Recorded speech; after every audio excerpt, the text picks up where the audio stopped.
La extrañeza de Jesús. Hola, bienvenido, bienvenida. Esta vez hablaremos de algo cotidianamente particular en este tiempo, pero que en su momento fue algo que hizo un parámetro en el ministerio público de Jesús. Los 3 evangelios sinópticos nos cuentan de la extrañeza de Jesús, y es algo de lo que no se habla, es algo de lo que poca gente medita y de lo que deberíamos tener un poquito más de concepción. La extrañeza de Jesús. Jesús se extraña. Jesús tiene esas cuestiones, o sea, estamos hablando del hombre Dios, pero los evangelistas, sobre todo el Evangelio de San Marcos, nos habla de ello. Y quedamos de acuerdo en que ningún evangelista dice o pone las cosas al azar. Ninguno de ellos pone una palabra porque sí, nadie rellena. No es como, bueno, ni siquiera un novelista de estos tiempos pone algo al azar. Todo está predispuesto, todo está hecho para que nosotros leamos sus novelas, sus escritos, sus artículos, sus tratados y vayamos concatenando, vayamos viendo qué es lo que ha puesto, por qué lo puso, para qué lo puso. Los evangelistas también, aunque por ejemplo San Marcos era hombre de campo, no era un hombre muy preparado, pues también podemos entender que el presupuesto de su evangelio de 16 capítulos no es una brevedad así como así, es lo que él escucha, ¿sí? Es lo que él entiende. De hecho, es prácticamente el apóstol de San Pedro, tanto que en el centro del evangelio de San Marcos está la confesión de Pedro, esto de tú eres el Hijo de Dios vivo, ¿sí? Pero si nosotros nos detenemos a ver y a contemplar la extrañeza de Jesús, pues también debemos entrar en el contexto. No nada más es como sacar un hilito y decir aquí está la verdad. No, es meternos en el contexto. Vamos a apuntar a otro evangelio. Primero que nada vamos a apuntar al evangelio de San Juan, en el que él nos dice una cosa diferente a la que nos está diciendo San Marcos. San Juan dice: Jesús fue a ver a sus parientes y a pesar de que él dijo que nadie era profeta en su tierra, lo trataron bien. Sí, esto lo pone en una de estas ocasiones. O sea, hablamos de que San Juan nos narra 3 subidas de Jesús a Jerusalén, no nos habla solo de una, nos dice que fue 3 veces. En su vida pública de 3 años fue 3 veces. Pero también nos habla precisamente de que después de hablar con la samaritana fue a su tierra. Y dice San Juan que lo trataron bien.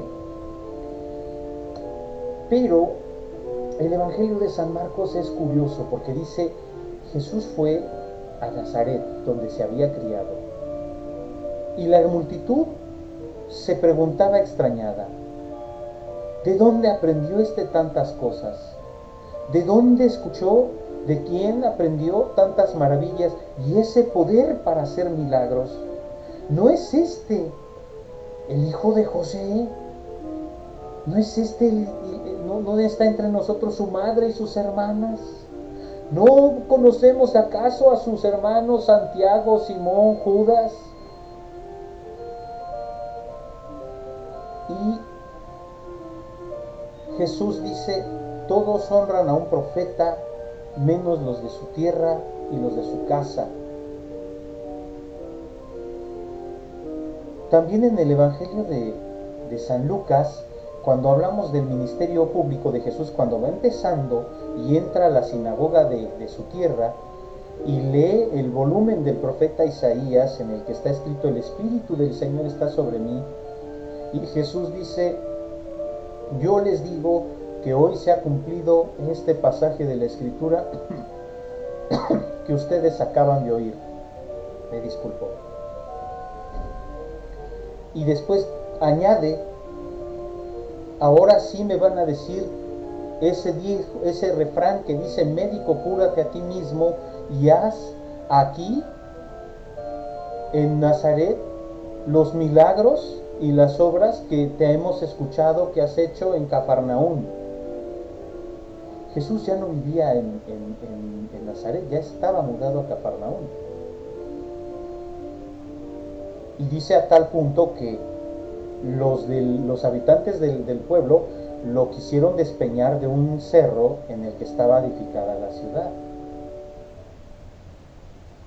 ¿Hay una contradicción en los evangelios? No, sino que San Juan habla de un contexto diferente, San Lucas de un contexto muy similar al de San Marcos, pero San Marcos se centra en algo que yo quiero retomar. Dice allí que Jesús no pudo hacer ningún milagro, que solo curó a algunos enfermos imponiéndoles las manos, pero que estaba extrañado de la incredulidad de esa gente. Es decir, la extrañeza de Dios. Cuando nosotros hablamos ya como cristianos de un Jesús milagroso, de un Jesús que sorprende caminando sobre las aguas, que alimenta a 5,000 personas, hombres, sin contar mujeres y niños, o sea, vamos a poner que tuvieran eran 15,000, pero no eran 2 hijos, eran 3 hijos, 4 hijos. O sea, estamos hablando de que Jesús le dio de comer a más de 20,000 personas.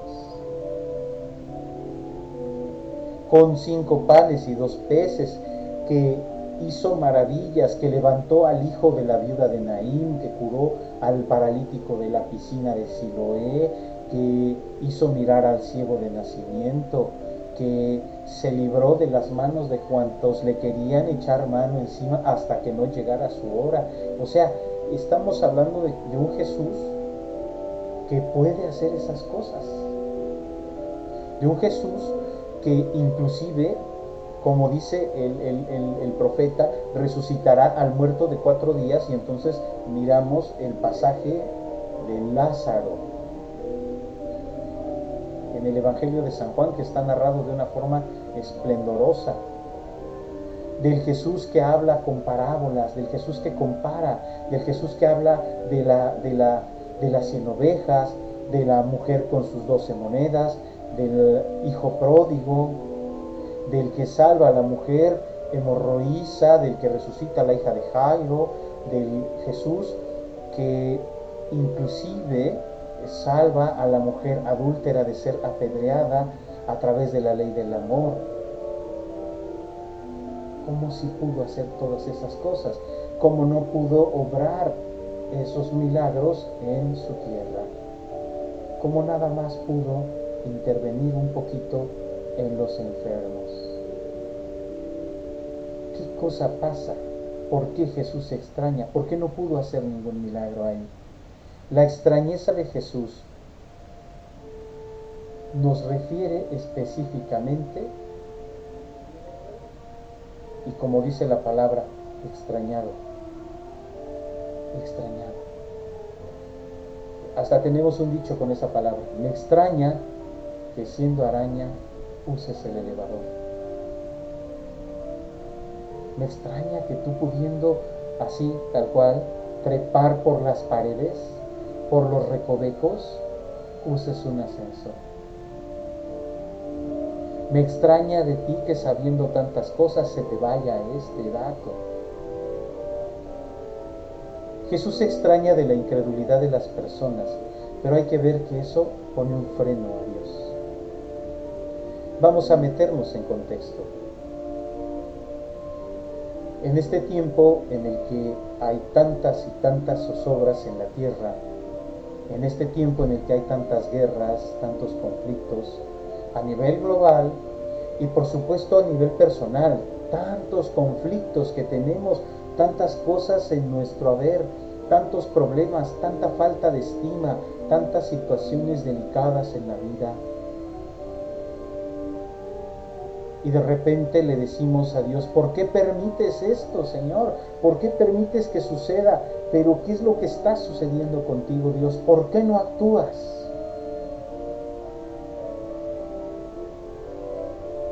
Y Jesús podría respondernos, ¿me dejas actuar acaso? Cada vez que dices en el Padre Nuestro, hágase tu voluntad en la tierra como en el cielo, ¿será posible que me dejes hacer mi voluntad o vas a hacer la tuya? Eso es un impedimento para Jesús. Eso es un impedimento para que Dios actúe en la vida. Eso invita a la extrañeza de Jesús. Eso invita a que nosotros realmente no estemos centrados. Porque al decirle, Señor, yo quiero que tú tomes el tren de mi vida, yo quiero que tú obres en mí, yo quiero que tú actúes en mí, me interesa, Señor, que se haga tu voluntad. Pero en cuanto vemos un pequeño camino escabroso, una pequeña puerta, no queremos entrar. Queremos irnos por el camino ancho, queremos irnos por las puertas grandes, queremos entrar partiendo plaza, no nos gusta ser humildes, no nos gusta que nos digan qué hacer, nos choca que nos irriten, que nos pregunten, que nos hagan. ¿Qué le queda a Jesús? Esperar. Y entonces podemos también aplicar este otro pasaje, he aquí que estoy a la puerta y llamo. Y he aquí que estoy a la puerta es, ¿me dejas entrar? O sea, el que está a la puerta, toca, no se pasa. Disculpas. El que está a la puerta, llama a la puerta, timbra, insiste, toca con la aldaba.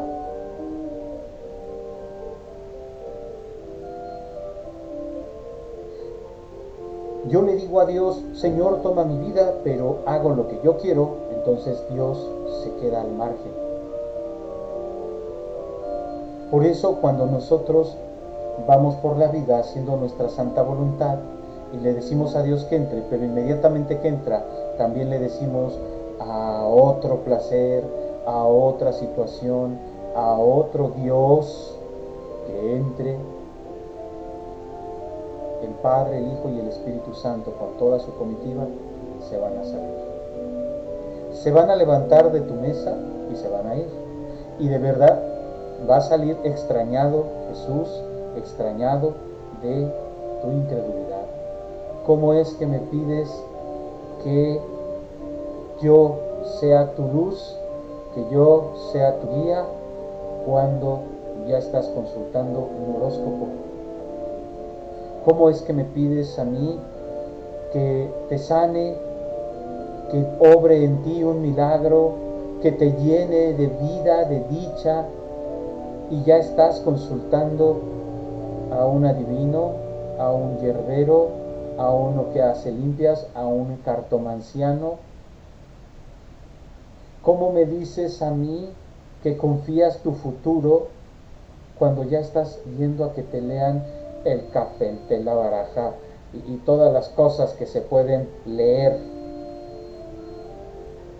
¿Cómo me dices a mí que obre en tu vida cuando tú estás siendo tú mismo, tú misma, estás siendo un obstáculo para mí? ¿Cómo me pides que obre en ti cuando tú mismo estás haciendo y provocando maldad en ti? Y entonces, de verdad, el Padre, el Hijo y el Espíritu Santo se saldrán de tu casa, saldrán de tu corazón. Jesús saldrá extrañado de tu incredulidad, de mi incredulidad, de nuestra incredulidad. ¿Por qué? Porque yo no estoy siendo trigo limpio, estoy mezclándome con salvado, dicen. Yo no estoy siendo algo verdadero. ¿Qué puedo hacer? Pues lo único que queda, si uno se encomienda a Dios, pues entonces a Dios le tendremos que dar todas estas facultades en nuestra vida. Hay tantas y tantas y tantas y tantas reflexiones que podríamos elegir muchísimas para hacer, para obrar dentro de nuestro tiempo. Pero quedémonos con esta. Jesús se extraña de que le invoquemos y cuando Él llega todavía no entra y ya estamos haciendo lo contrario de lo que le pedimos a Él que hiciera. Todavía no termina de sentarse Él en la cabecera de la mesa cuando nosotros ya estamos invitando a otro a sentarse ahí. ¿Y Dios qué hace? Lo mismo que he dicho durante toda esta reflexión. Él se levantará y saldrá. No se sentará en otro lugar. Él no quiere importunar. Si tú le hablas, es para darle lugar principal. Es que también tengo otras prioridades. Señor, ocúpate de mis cosas, que yo me ocuparé de las tuyas. Señor, hágase tu voluntad. Señor, aquí estoy. Pero si yo no le dejo actuar, no le dejo trabajar, pues entonces, ¿qué puedo esperar? No puedo esperar que Él se quede. No puedo esperar que Él me mendigue otra vez. Aunque lo hará, aunque lo hará. O sea, Jesús mendigará.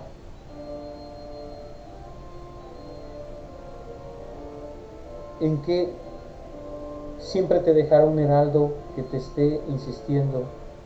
Invítalo, llámalo, invócalo, alábalo, glorifícalo, acéptalo, ámalo, consuélalo. ¿Quién es? La Virgencita. Pues podría ser, pero no es la Virgencita. Entonces uno de los santos, San Juditas, podría ser, pero no es San Juditas. Entonces, ¿quién? Debe ser mi abuelita. Podría ser, y es. Pero ella vive también contigo y también tiene sus confusiones. ¿A quién te deja? Bueno, tenemos un compañerito al que cuando somos pequeños nos enseñan a orarle y nos pueden enseñar una de tantas oraciones para ayudarnos a hablar con Él. Inclusive el beato Carlo Acutis hablaba seguido con Él. Yo no sé si alguna vez le contestó como tal, pero beato Carlo Acutis hablaba con Él, hablaba frecuentemente con Él y lo catalogaba como su mejor amigo. Pero esto pues tiene un proceso, esto tiene un vamos. Entonces, ¿qué hago? ¿Quién es?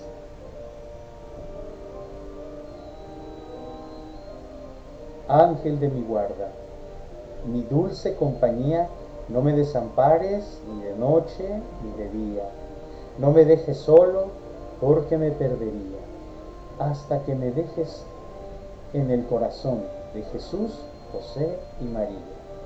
Ese heraldo es el ángel guardián, ese heraldo es el ángel custodio y Él nos irá diciendo, nos irá dando y nos irá guiando.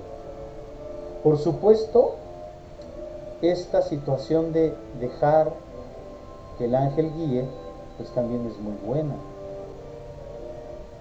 ¿Cómo de verdad tengo un ángel custodio? Sí, y Él está desde que tú eres concebido hasta después de tu muerte. De hecho, seguirá siendo tu amigo en el reino de los cielos, si nos juzgan dignos de Él. Él seguirá adelante con nosotros y nos ayudará. Está ahí con todos los dones, las gracias, los talentos que Dios tiene reservado para nosotros y para la misión que nos encomendará y que descubriremos paso a paso. Puede ser que la descubras desde el inicio, puede ser que la descubras a la mitad, un poco antes, un poco después o al final. Pero ese heraldo que Dios te manda para que tú estés allí invitando al Creador a ser uno y a sentarse en tu mesa, siempre va a estar contigo. Hay una corriente de angelología muy dudosa que dice que inclusive los ángeles custodios ya no entran a ciertos lugares a los que se mete el humano. Eso yo de verdad lo pongo en duda. ¿Por qué? Porque Él ha recibido el encargo de protegernos. Él ha recibido el encargo de estar con nosotros todo el tiempo. O sea, eso quiere decir que el ángel no es como tú o como yo, él ya eligió. Ya no puede contaminarse de ciertas cosas. O sea, puede tolerar. No entiendo cómo algunas videntes dicen que han bajado con su ángel custodio al infierno, pero no entra en ciertos lugares. O sea, se me hace un poco ilógico. Si usamos el sentido común, somos nosotros los que tenemos que evitar esos lugares porque nosotros estamos eligiendo. El ángel ya eligió. Cuando nosotros hablamos de nuestro ángel custodio y de este heraldo que nos va a estar anunciando a Jesús cada momento, cada instante, y nos va a estar dando consejos, es muy importante tomarlos. Mi ángel nunca habla conmigo. Mi ángel nunca me dice, oye, te voy a aconsejar. Mi ángel jamás se me aparece. No. Pero es tan predispuesta a ciertas cosas que tú puedes leer entre líneas y escuchar los anuncios, también de la gente, también hasta de ciertas cosas. ¿Sí? O sea, la misma naturaleza de ahí se va a valer Dios para hacerte entender que Él está ahí, que está esperando. Y que no lo dejemos con esa extrañeza de nuestra incredulidad, de nuestro poco sentido común. Si no lo invocas, no lo invoques. Estamos de acuerdo, ¿sí? Porque por lo menos el ateo entiende que no cree y ya. El gnóstico pues está esperanzado en alguna cosa o en otra y tampoco puede creer, también puede, creer o no creer. El cristiano debe creer, debe hacer, debe obrar, debe ser consistente. Y más el cristiano católico. ¿Por qué? Porque nosotros se descarga toda una serie de cosas en las que el mundo nos juzga. Y nos juzga tan duramente que, vamos, ahora ya está de moda perseguir, hacer, quemar, destruir, derribar templos, iglesias en todos lados. Yo no voy a salir en defensa de lo indefendible. Las cosas están mal, claro que están mal. Pero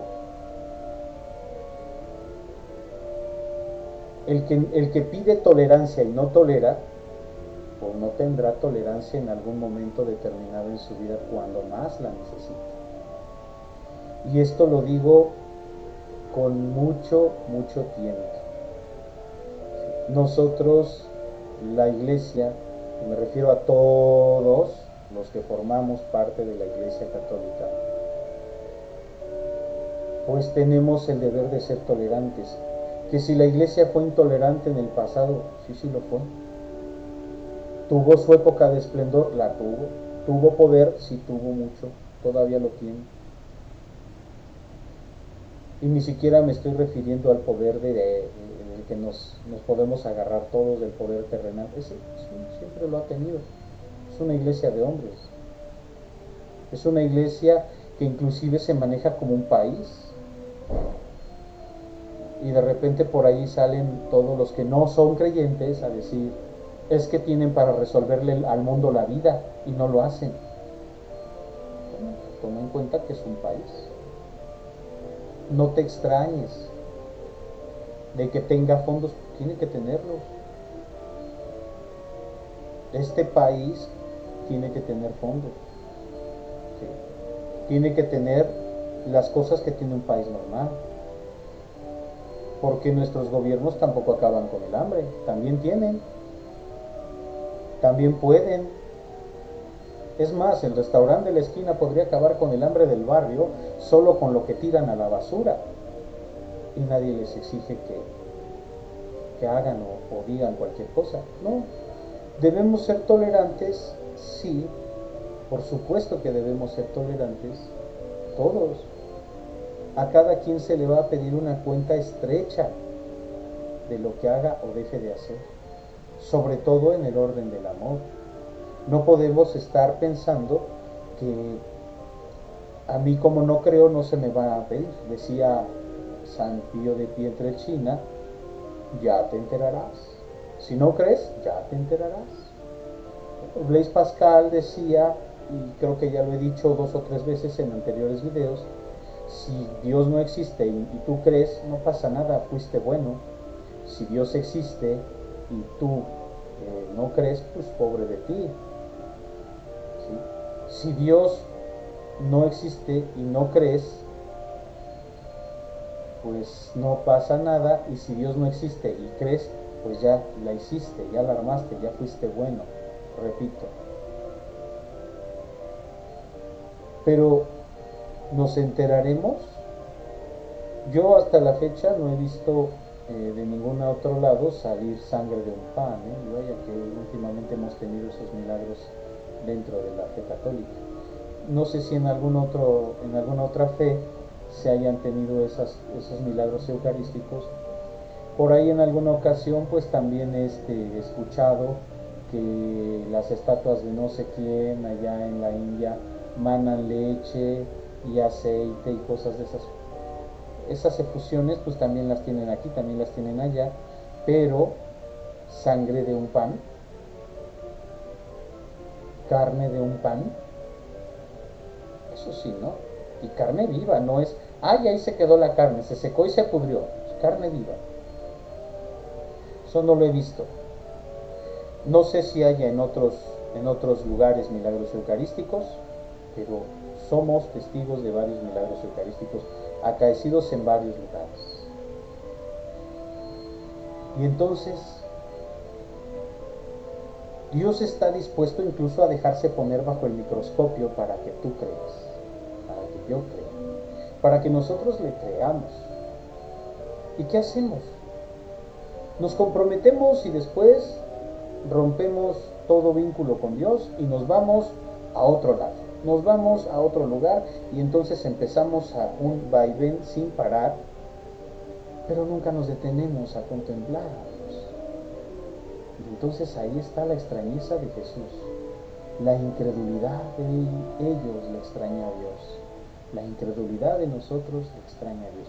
Parece que he ido tocando uno y otro y otro y otro y me he ido revolviendo con varios temas. Quizás sí, mi hermano. Pero cierto es que si tú y yo no ponemos de nuestra parte, pues entonces Dios siempre va a quedar extrañado. Dios siempre va a quedar extrañado. No va a haber un punto en el que Él pueda decir, pues este sí cree. Y lo peor del caso es que la extrañeza es ¿por qué? Porque eran del mismo pueblo, también eran judíos. Aquí en este caso la extrañeza de Dios vendrá a decir, pues no eres católico, no eres cristiano. Ya hablando del genérico de todos los cristianos, ¿no eres cristiano acaso? Entonces, ¿cómo es que pides una cosa y haces otra? ¿Cómo es que me pides a mí que se haga mi voluntad en ti y tú vas haciendo lo que quieres por la vida? ¿De dónde? ¿Cómo? ¿Cuándo? ¿Por qué? Todas esas situaciones vienen al traste con todo. Ahora de ti depende, de mí depende dejar entrar a Dios y hacer que su vida en mí fructifique. Pues que Dios sea alabado para siempre y se gocen sus criaturas.